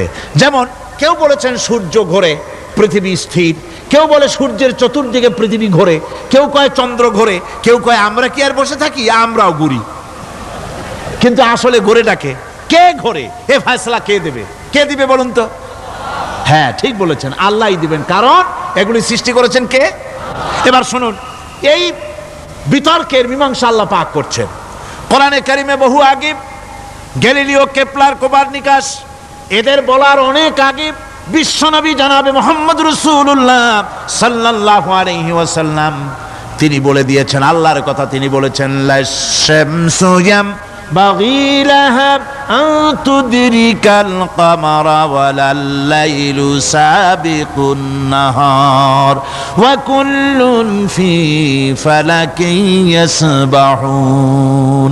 প্রবল জ্ঞানী হইবে যাহারা, আপন মনেতে বুঝিবে তাহারা, রাত্রি পারে না আগে যাইবার দিনের স্থান করি অধিকার, চন্দ্র বাঁধে না সূর্যের গায়েতে, সূর্য পারে না চন্দ্রকে ধরিতে, যার যে স্থান বহাল রাখিয়া ভ্রমণ করিছে খোদাকে ডরিয়া। আল্লাহ রাব্বুল আলামিনকে ভয় করে সব ঘুরছে, চাঁদও ঘোরে, সূর্য ঘোরে, মঙ্গল ঘোরে, ইউরেনাস ঘোরে, বৃহস্পতি ঘোরে, পৃথিবীও ঘোরে, সব ঘুরছে তো ঘুরছেই, বন বন করে ঘুরছে একটা নির্দিষ্ট কক্ষপথে, আপন আপন কক্ষপথে ঘুরছে, যার ফলে অ্যাক্সিডেন্ট হয় না। সুবহানাল্লাহ, জোরে বলেন সুবহানাল্লাহ। নির্ধারিত কক্ষে ঘুরছে, নির্ধারিত কক্ষে ঘুরছে। এর কক্ষগুলি আল্লাহ পাক ঠিক করে দিয়েছেন, সেই কক্ষে ঘুরতেছে, একে অপরের পথ অতিক্রম করতেছে না। আবার ওই মহাশূন্যের ভেতরে রয়েছে black hole. Black hole, black hole কি? ব্ল্যাক হোল হচ্ছে একটা বিরাট অন্ধকার গহ্বর, একটা মৃত্যুকূপ। এত বড় বিরাট ব্ল্যাক হোল মহাশূন্যে আছে, বিজ্ঞানীরা হয়রান হয়ে গেছে। তার এত বড় শক্তি, সে শুধু তারা খায় না, কোন তারকা ঘুরতে ঘুরতে যদি তার কাছে এসে যায় তারাকে খেয়ে ফেলে। কোন আলো যদি কাছে আসে, আলো শুষে নিতে নিতে আলো যার থেকে এসেছে সেটাকেও শেষ করে ফেলে। এ ধরনের একটা দারুণ আকর্ষণী শক্তি তার মধ্যে আল্লাহ সৃষ্টি করেছেন। একটা ব্ল্যাক হোল আছে মহাশূন্যের ভিতরে। সূর্য, চন্দ্র, গ্রহ, নক্ষত্র, যে সূর্য পৃথিবীর চাইতে 13 লক্ষ গুণ বড়, এমন 2 কোটি সূর্য খাইয়া হজম করতে পারে এত বড় ব্ল্যাক হোল আল্লাহ তৈরি করে রেখেছেন মহাশূন্যের উপরে। রয়েছে মিল্কি ওয়ে, রয়েছে গ্যালাক্সি, অন্তত 10,000 কোটি, 10 সহস্র কোটি তারকা দিয়ে সমৃদ্ধ গ্যালাক্সি মিল্কি ওয়ে, যেটা অন্ধকার রাত্রে, তারকা সজ্জিত রাতে উত্তর দক্ষিণ দিকে টানা একটা পথের মতো দেখা যায়। এটা হচ্ছে গ্যালাক্সি, এইটাকে বলা হয় মিল্কি ওয়ে। এটা হচ্ছে ছায়াপথ। অসংখ্য তারকা এর মধ্যে রয়েছে। কত বড় বড় তারকা, অনেক দূরে, তাই আমরা দেখি বিন্দু বিন্দু। আসলে কি বিন্দু না, কত বড় জানেন? বিজ্ঞানীরা বলেছেন দৈত্যের মতো বিরাট বিরাট তারকা আছে, যে সূর্য পৃথিবীর চাইতে 13 লক্ষ গুণ বড়। এরকমের সূর্যের অন্তত 3 কোটি সূর্য খাইয়া হজম করতে পারে এরকম অসংখ্য তারকা মিল্কি ওয়ের ভিতরে আল্লাহ সৃষ্টি করেছেন। সুবহানাল্লাহ বিহামদি, সুবহানাল্লাহ। আর মানুষ লাফায়, 4 আঙ্গুল মানুষ খালি লাভ দেয়, মোষ কতগুলো রাখিয়া, কোন আনন্দে লাফা! কি শক্তি তোমার! মহাশূন্যের তুলনায় এই পৃথিবীর অবস্থান কি জানেন? এই জন্য যত বেশি পড়াশোনা করবেন মাথা নত হয়ে যাবে। কমিউনিস্ট হয় ছাগলেরা, বুদ্ধিমান কোনোদিন কমিউনিস্ট হয় না। কারা কমিউনিস্ট হয়?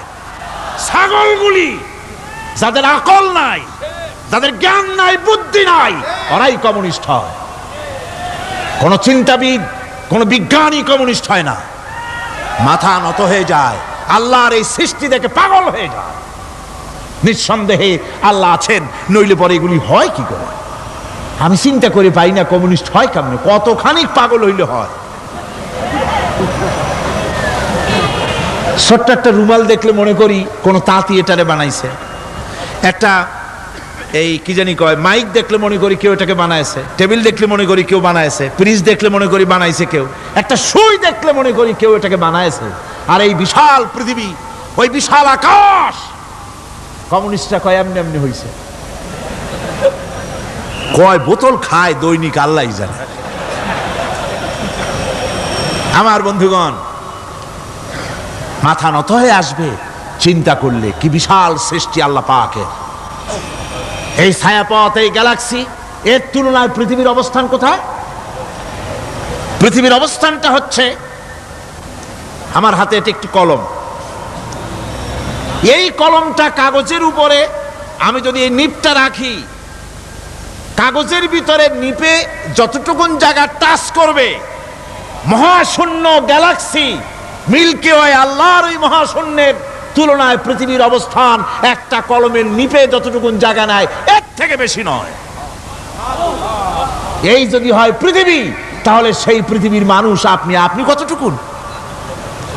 সলিমুদ্দি বসিরুদ্দি খালি লাফায়। আমার বন্ধুগণ, লাভ কি? লাভের চোটে বলে হ্যান করেঙ্গে ত্যান করেঙ্গে, লাঠিকে আন্দার মুগুর ভরেঙ্গে। কয়দিন পর শোনা যায় শীত হয়ে পড়ছে, কিছু নাই। সুতরাং আল্লাহ পাকের অসীম সৃষ্টি জগৎ, এর সঙ্গে বিজ্ঞানের সংঘর্ষ কম, দুই একটা পয়েন্টে আছে। বাকি সবগুলিতে বিজ্ঞানের আবিষ্কার যত বাড়তেছে, আল্লাহরে চেনা, সৃষ্টি জগৎকে জানা মানুষের জন্য তত সহজ হচ্ছে। এই কথাগুলি আমি সামনের দিকে আরো বলবো ইনশাআল্লাহ। সবাই বলেন ইনশাআল্লাহ, যাতে আমাদের বুঝে আসে। আর রহমান আল্লামাল কোরআন, কোরআন শিখিয়েছেন আমাদেরকে। রহমান এমন নিয়ামত দিয়েছেন যার মধ্যে সব আছে।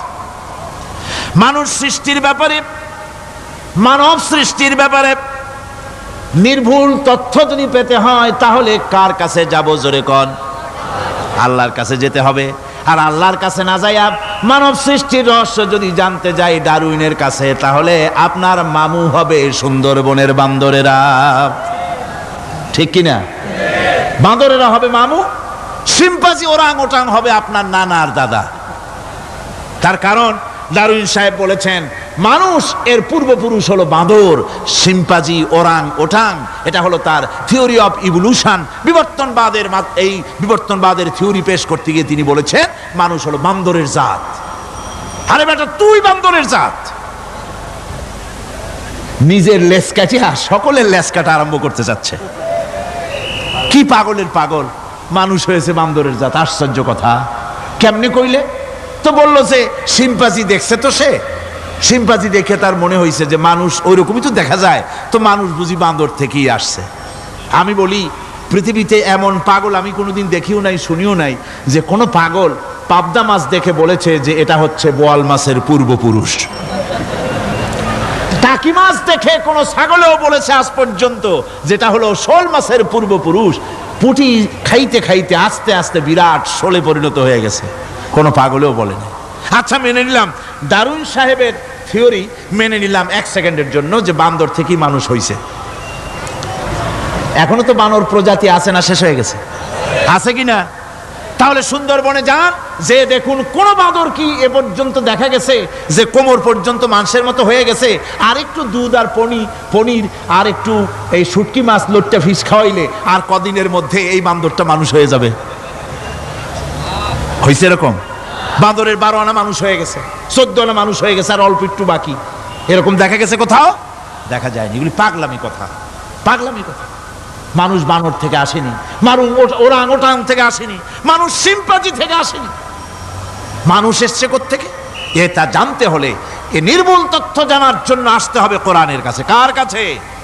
আল্লাহ রাব্বুল আলামিন তার হাবিবের মুখ থেকে মানব সৃষ্টি রহস্য তিনি উদ্ঘাটন করে দিয়েছেন। তিনি বলেছেন, দুনিয়াবাসীকে শুনিয়েছেন, ফালয়ানজুরিল ইনসানু মিম্মা খুলিক খুলিকা মিম্মা ইন দাফিকিন ইয়াখরুজু মিন বাইনিস সুলবি ওয়াত তারাইব। আল্লাহ পাক বলেন, মানুষ কি তার সৃষ্টি রহস্য দেখে না? কেমনে তাকে আমি সৃষ্টি করেছি? মায়ের বক্ষ পিঞ্জর থেকে, বাপের পৃষ্ঠ থেকে সবেগে নির্গত এক ফোঁটা নাপাক পানি দিয়ে আমি আল্লাহ মানুষকে সৃষ্টি করেছি। বান্দর থেকে নয়, ওরাংউটাং থেকে নয়, শিম্পাঞ্জি থেকে নয়, মানুষের অরিজিন মানুষ।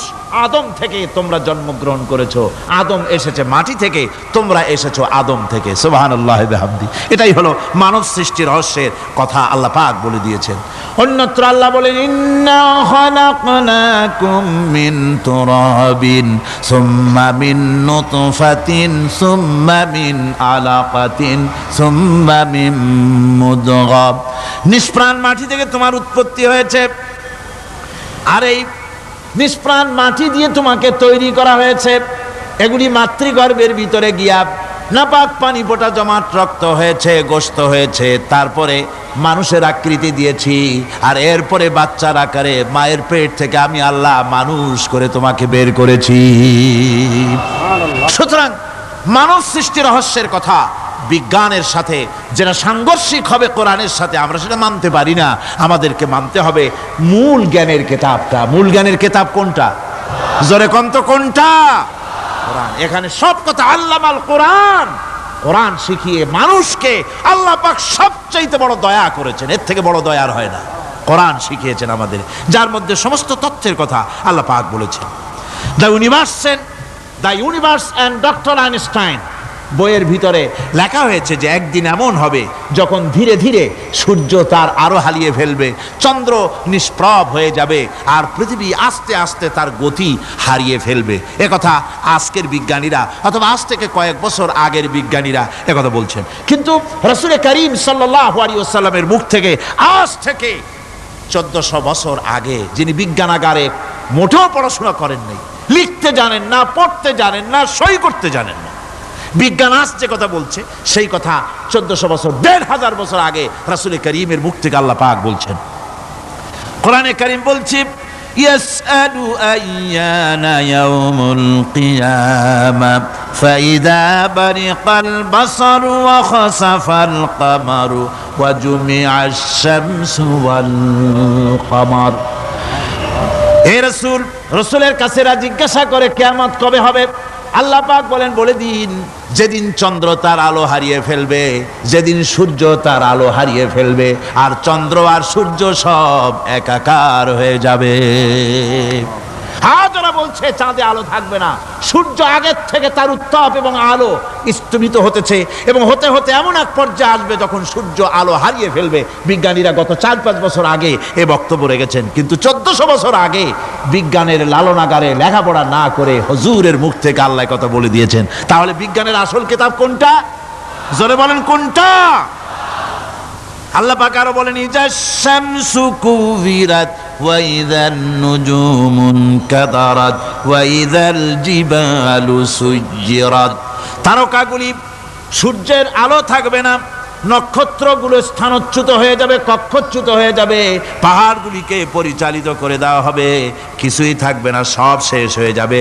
বিজ্ঞানীরা আজ বলতেছে যে সব শেষ হয়ে যাবে, কিছুই থাকবে না, সব শেষ হবে। বিজ্ঞানীরা বলতেছেন, কোরআন অনেক আগে বলেছে, কুল্লু মান আলাইহা ফান ওয়া ইয়াবকা ওয়াজহু রাব্বিকা যুল জালালি ওয়াল ইকরাম।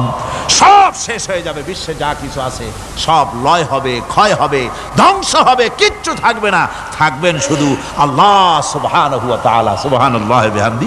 কোরআনে কারীম এ কথা বহু আগে আমাদেরকে জানিয়ে দিয়েছে। সুতরাং আসল জ্ঞানের কিতাবটাই হচ্ছে কোরআনে কারীম। এই কোরআনের কাছে আমরা যত যেতে পারবো, যত কোরআন বুঝতে পারবো, ততই আমাদের জন্য আমরা সমৃদ্ধ হতে পারবো, আমাদের উপর আল্লাহর রহমত আসবে, আমরা সমাজ চালাতে পারবো, আমরা দেশ চালাতে পারবো, আমরা দুনিয়ায় শান্তি পাবো, আমরা আখিরাতেও মুক্তি লাভ করতে পারবো। কোরআনে কারীম সমস্ত বিজ্ঞানের উৎস দর্শনের উৎস। এইটা না জানলে কিছুই জানা হয় না, এইটা জানা হলে সব জানা হয়। পণ্ডিত আপনার ডক্টর শহীদুল্লাহ, আল্লাহ জান্নাত নসিব করুন, সবাই বলুন আমিন। তিনি বলতেন, বড় বড় সেমিনারে গিয়ে বলতেন তিনি, যে আপনারা যারা বক্তব্য রাখতে এসেছেন, জনগণকে বলছি না, যারা বক্তব্য রাখতে এসেছেন, এমএ পাস করেছেন, ডিগ্রি করেছেন, পিএইচডি করেছেন, এভারসিএস করেছেন, বহু কিছু ডিগ্রি আপনারা লাভ করেছেন, নামের আগে 6 হাত লম্বা ডিগ্রি আপনারা লাগাইছেন, আপনারা পণ্ডিত ঠিকই, কিন্তু এই কোরআন শরীফের জ্ঞান যদি আপনাদের না থাকে, আপনারা পণ্ডিত, তবে আপনারা মূর্খ পণ্ডিত। কি পণ্ডিত? কি পণ্ডিত? মূর্খ পণ্ডিত। ওরা বলে যে মৌলবীরা জানে কি, মৌলবীরা জানে কি? আরে ভাই, মৌলবীদের কাছে তো আসল জ্ঞান আছে, সুবহানাল্লাহি ওয়া বিহামদি, এখানে সবটা আছে। আপনারা এখানে আসেন, এটা বিশ্বাস করলে আপনি সবটা পেয়ে যাবেন। কোরআন বিশ্বাস করতে পারলে, কোরআন জানতে পারলে আপনি সব জানবেন। কোরআনে কারীমের মধ্যে আল্লাহ পাক কত কথা বলেছেন, এর মধ্যে আছে আল্লাহ পাক বলেছেন, আফালা ইয়ানজুরুনা ইলাল ইবিলি কাইফা খুলিকাত। এই যে আমি উটগুলোরে বানাইছি, কেমনে বানাইলাম তোমরা কি দেখছো? উট কেমনে বানিয়েছি?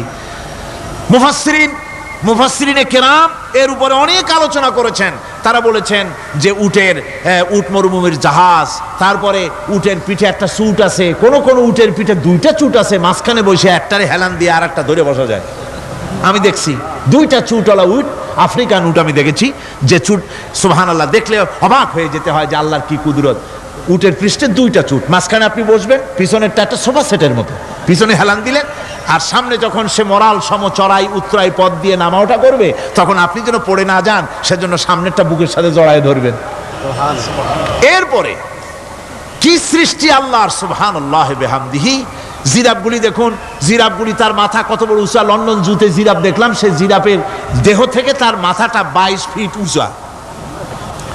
মানে সে যদি নিচে দাঁড়ায়, 3 তলা বিল্ডিং এর ছাদের উপরে নাস্তা দিলে তো নিচে দাঁড়ায় খাইতে পারে, এই অবস্থা। সেই জিরাফে পানি খাবে কেমনে? মাথা হলো অত উঁচায়, পিছনের ঠ্যাং 2টা খাটো, সামনের ঠ্যাং 2টো উঁচা, এখন পানি খাবে কেমনে? ওই মাথা নামাইতে গেলে ঠ্যাং তো অনেক উঁচা। আল্লাহ পাক এমন সুন্দর ব্যবস্থা করলেন, সামনের 2টা ঠ্যাং এভাবে সরায় দেওয়ার মতো। ও যখনই পানি খায় দেখলাম 2টা ঠ্যাং অনেক ছেড়ায় দেয়, 2 দিকে ঠ্যাং চলে যায়, তখন মাথাটা সহজে নিচে নামায় আসে, পানি খাইতে পারে। এই সুযোগগুলি আল্লাহ সুবহানাহু ওয়া তাআলা তিনি করে দিয়েছেন। ওমা কুন্না আনিল খালকি গাফিলিন, আমি আমার সৃষ্টি জগৎ সম্পর্কে অমনোযোগী নহি। সুবহানাল্লাহি বিহামদিহি। ভল্লুকগুলি কি বিরাট বিরাট একটা ভল্লুক, শ্বেত ভল্লুক দেখেছি, কৃষ্ণ ভল্লুক দেখেছি, হাঁটতেছে মনে হয় যেন পায়ের তলায় হাফসুল করা, ঠিক জুতা পায়ের তলাটা যেমন দেখা যায় ওই রকমের তলাটা, গায়ে একেবারে পশম। ওই বরফের দেশে থাকতো, সে শীত কষ্ট না পায়, সেই জন্য আল্লাহ একটা কম্বল ওর গায়ে জড়ায় দিয়েছে, অটোমেটিক কম্বল। সুবহানাল্লাহি বিহামদিহি। তো উট, আল্লাহ বলছেন উট কেমনে বানাইছি দেখছো? আফালা ইয়ানজুরুনা ইলাল ইবিলি কাইফা খুলিকাত। উট বানালাম কেমনে দেখেছিস? মানুষ অবাক হলো, আল্লাহ এত কথা থুইয়া উটের কথা বলছেন, কারণ নানান রকম মানুষ বলল। শেষ পর্যন্ত প্রাণীতত্ত্ববিদরা তারা আবিষ্কার করলেন মূল কারণটি। অনেক কারণ আছে আল্লাহ পাকে কথা বলার। উট তো মরুভূমির জাহাজ, তারপরে উট মানুষের অনেক উপকারে আসে, এ কথা বলা হয়েছে। প্রাণীতত্ত্ববিদরা খুঁজে খুঁজে তারা দেখতে পেয়েছে যে উটকে জবাহ করে দেখা গেছে, উট সমস্ত প্রাণী বাতাস থেকে অক্সিজেন যতটা গ্রহণ করে ততটা ছেড়ে যায়, যতটা গ্রহণ করে ততটা ছেড়ে যায়। একমাত্র প্রাণী উট যে যতটা অক্সিজেন গ্রহণ করে বাতাস থেকে সবটা ছাড়ে না, 2/3 ছেড়ে দেয়, 1/3 তার লাংসের পাশে রাখার জন্য আল্লাহ পাক একটা চেম্বার তৈরি করেছেন। ওই চেম্বারের ভিতরে 1/3 অক্সিজেন থেকে যায়, কারণ পানিও রেখে, তার পানি রাখার জন্য রিজার্ভ ট্যাঙ্কি আছে, ভেতরে একটা রিজার্ভ ট্যাঙ্কি আছে, অক্সিজেন রাখার একটা চেম্বার আছে। এগুলি কেন? এই জন্য যে মরুভূমির ভিতরে সাইমুম শিল্পী গোষ্ঠী না, কিন্তু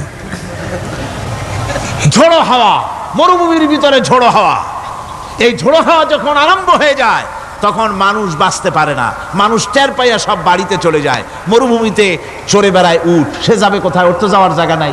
7 দিন 8 দিন 1 সপ্তাহ 2 সপ্তাহ পর্যন্ত এই মরুভূমিতে ঝড় চলতে থাকে, বালুর ঝড়, কিচ্ছু দেখা যায় না। ওখানে দেখছিলেন বালুর পাহাড়, কালকে আজকে দেখবেন বালুর পাহাড় এখানে চলে আসছে। এইভাবে পাহাড় তৈরি হয়ে যায়, বালি উড়ায় নিয়ে যায় বাতাসে।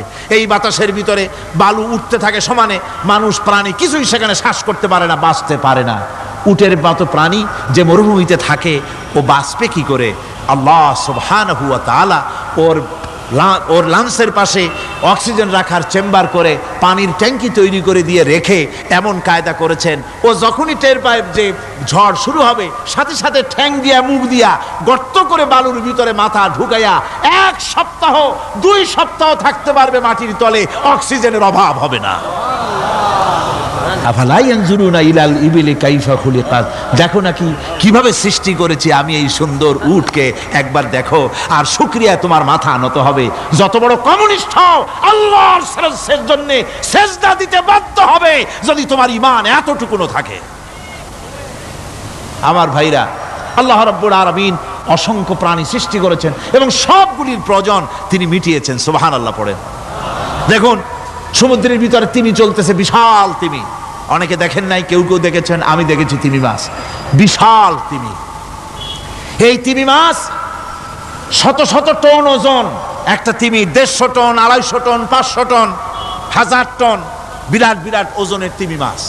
এই তিমি মাছ পানির নিচে থাকে, আবার পানির উপরেও আসে। উপরে আসবে কেমনে, নিচে যাবে কেমনে এত ওজন নিয়ে?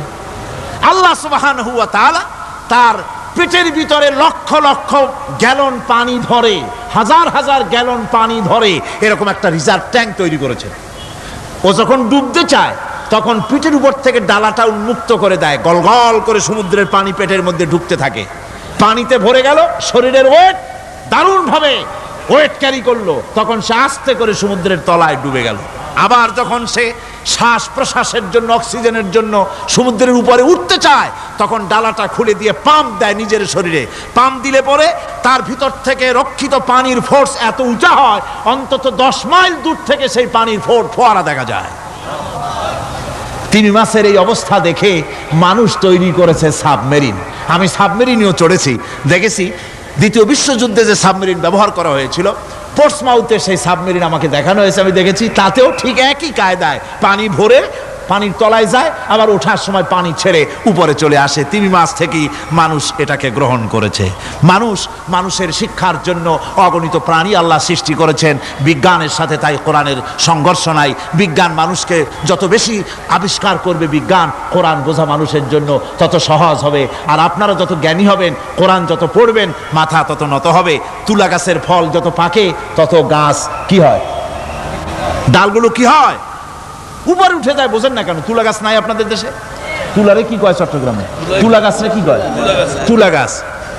তুলা গাছের ফল যত পাকে তত গাছের ডাল কি হয়, যখন কাঁচা থাকে তখন নিচে থাকে, ডাল ঝুঁকে পড়ে, আর পাকলে পরে উপরে উঠে যায়। আর আম গাছের ফল যত পাকে তত ডাল কোথায় যায়? নিচে যায়। যারা মানুষের তৈরি করা এই সমস্ত জ্ঞানে যারা সমৃদ্ধ হয়, তারা ওই তুলা গাছের মতো আস্তে করে যতই জ্ঞানে বৃদ্ধ হয় ততই ডাল উপরের দিকে যায়, জ্ঞান তত হালকা হয়। আর কোরআন আমের মতো, কাঁঠালের মতো, মানুষের উপকারী এমন এক ফলের মতো, যত পাকে যত পড়ে, জ্ঞান যত সমৃদ্ধ হয় ততই আল্লাহর সামনে মাথা নত হয়ে যায়। মানুষের কাছে জ্ঞান খুবই সংক্ষিপ্ত জ্ঞান। মানুষের কাছে অমা উতিতুম মিনাল ইলমি ইল্লা কালিলা, খুব সামান্যতম জ্ঞানই তোমাদেরকে দেওয়া হয়েছে, বেশি জ্ঞান আমাদের কাছে নাই। সবচাইতে বড় জ্ঞানের উৎস আল্লাহ সুবহানাহু ওয়া তাআলা। জ্ঞানের উৎস হচ্ছে কোরআনে হাকিম। সেই কোরআন থেকে আল্লাহ পাক দয়া করে আমাদেরকে কোরআন শিখিয়েছেন। জোরে কোন সুবহানাল্লাহি ওয়া বিহামদিহি। এই কোরআনের সব কথা আল্লাহ আর রহমান আল্লামাল কোরআন, আল্লাহর সবচাইতে বড় দয়া আমাদেরকে কোরআন শিখিয়েছেন। জোরে কোন সুবহানাল্লাহ। সেই কোরআনের মর্যাদা, সেই কোরআনের শিক্ষা, সেই কোরআন দিয়ে আমাদের কি ফায়দা ইত্যাদি কথা আমি ধীরে ধীরে আপনাদের সামনে আলোচনা করব ইনশাআল্লাহুল আজিজ। সবাই বলেন আমিন। আমার ভাইরা, এই আলোচনা থেকে কেউ মাহরুম হবেন না, এই আলোচনা থেকে কেউ মাহরুম হবেন না। একজনে গতকাল বলেছিলাম 3 জনকে যদি দাওয়াত দিয়ে আনেন তাহলে ফায়দাটা কি জানেন? আপনার দাওয়াতে একটা ভাই যদি অতিরিক্ত আসেন এ মাহফিলের মধ্যে ওয়াজ শোনার জন্য, কোরআন শুনলেন, কোরআনের দিকে আকৃষ্ট হলেন, নামাজি হলেন, দিনদার হলেন, পরেজগার হলেন, আপনি মরে যাবেন, কিয়ামত পর্যন্ত এই সব আল্লাহ পাক আপনার আমলনামায় লিখে দিবেন। জোরে বলেন আমিন, আরো জোরে বলেন আমিন। اللهم آمين. ربنا ظلمنا أنفسنا وإن لم تغفر لنا وترحمنا لنكونن من الخاسرين. ربنا لا تزغ قلوبنا بعد إذ هديتنا وهب لنا من لدنك رحمة إنك أنت الوهاب. ربنا العالمين হাজার হাজার মুসলমান নরনারী দীর্ঘক্ষণ ধরে তোমার কোরআনের কথা শুনেছি, মেহেরবানি করে সওয়াবটুকু রাসূল করিম সাল্লাল্লাহু আলাইহি সাল্লামের রূহ মুবারকে পৌঁছে দাও। तमाम পৃথিবীর মাটির নিচে যত মুমিন মুমিনাত শুয়ে আছে আল্লাহ তুমি মেহেরবানি করে কবরগুলিকে জান্নাতের টুকরায় পরিণত করে দাও। আমাদের মা বাপ যাদের দুনিয়া থেকে বিদায় হয়ে গেছে আল্লাহ দয়া করে তাদেরকে জান্নাতবাসী করে নিও। রব্বির হামহুমা কামা রব্বায়ানি সগীরা, রব্বির হামহুমা কামা রব্বায়ানি সগীরা। হায় আল্লাহ তাআলা এই মাহফিলের আয়োজন যারা করেছেন ইসলামী সমাজ কল্যাণ পরিষদকে তুমি মঞ্জুর করে নিও আল্লাহ রাব্বুল আলামিন। तमाम পৃথিবীর বুকে মুসলমানেরা যত জায়গায় বিপদে আছে মুসিবতে আছে আল্লাহ তুমি দয়া করে মেহেরবানি করে বিপদগ্রস্ত মুসলমানদের হামি ও নাসির হয়ে যাও রব্বুল আলামিন। এই মাহফিল আরো 3 দিন এখানে হবে বলে আমাদের প্রোগ্রাম রয়েছে আল্লাহ, বাকি 3 দিন তোমার কুদরতি নিজাম দিয়ে তুমি এটাকে পরিচালিত করে দিও আল্লাহ রব্বুল আলামিন। এই মাহফিল যারা আয়োজন করেছেন এবছর দারুণভাবে ঋণগ্রস্ত হয়ে তারা এই মাহফিলের ব্যবস্থা করেছেন আল্লাহ তুমি দয়া করে তাদের ঋণ পরিশোধ করার মতো তৌফিক দিয়ে দিও। তোমার বান্দাদের দিল তাদের দিকে মাইল করে দিও রব্বুল আলামিন। এই মাহফিলের যিনি মুরব্বী হযরত মাওলানা শামসুদ্দিন সাহেবের জন্য গতকাল দোয়া করেছি, আজও করছি, গত বছরও করেছি। তোমার কাছে আমরা কাঁদতেই থাকবো, দোয়া করতেই থাকবো, যেহেতু তোমার দরজা ছাড়া আর বান্দার কোনো দরওয়াজা নাই রব্বুল আলামিন। তুমি মেহেরবানি করে আমাদের এই ভাইকে দয়া করে চক্ষুষ্মান করে দাও, তার দৃষ্টিশক্তি দয়া করে তুমি ফিরিয়ে দাও রব্বুল আলামিন। তুমি তোমার বান্দাদের দোয়া তোমার দরবারে মঞ্জুর করে নাও। মা বোনেরা কষ্ট করে প্রতিদিন আসেন, আয় আল্লাহ মা বোনদেরকেও হেদায়েত নসিব করে দাও, মা বোনদের যাতায়াত আসান করে দাও, আর তাদেরকে তোমার দিন বুঝে দিনের রাস্তায় চলার তৌফিক দিয়ে দিও। রব্বানা তাকাব্বাল মিন্না ইন্নাকা আনতাস সামিউল আলিম ওয়া তুব আলাইনা ইন্নাকা আনতাত তাওয়াবুর রহিম। সুবহানা রাব্বিকা রাব্বিল ইজ্জাতি আম্মা ইয়াসিফুন ওয়া সালামুন আলাল মুরসালিন আলহামদুলিল্লাহি রাব্বিল আলামিন। বিহাক্কি লা ইলাহা ইল্লাল্লাহু মুহাম্মাদুর রাসূলুল্লাহ।